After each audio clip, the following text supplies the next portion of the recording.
With more people being educated about their food, suppliers are making consumers aware of genetically modified organisms, or GMOs. October is GMO Awareness Month, and natural food stores like Whole Foods Market are making it known. When GMOs hit the FDA's radar in the early 90s, FDA scientists were adamant that GM foods are significantly different than conventional foods.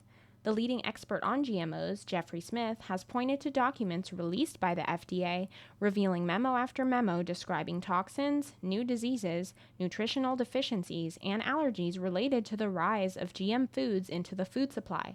Kenny Butler, who manages the dairy department at Whole Foods Market in Valencia, explains why GMOs are something he personally tries to avoid.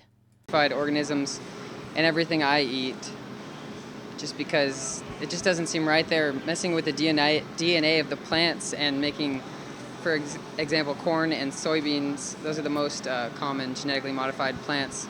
They make them grow in their off-season. They make them withstand pesticides and herbicides.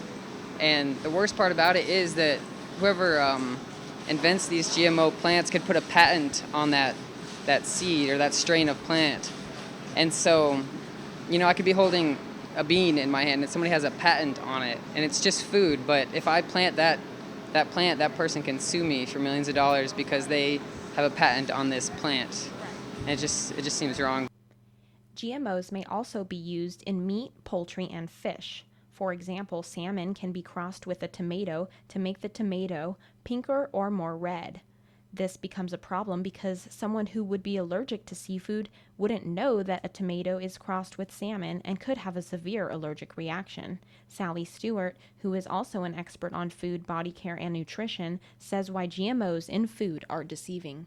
GMOs are added to make food last longer, to make food ripen at a certain time, to make food into slightly different shapes, to fit into boxes, and to travel more effectively without being bruised.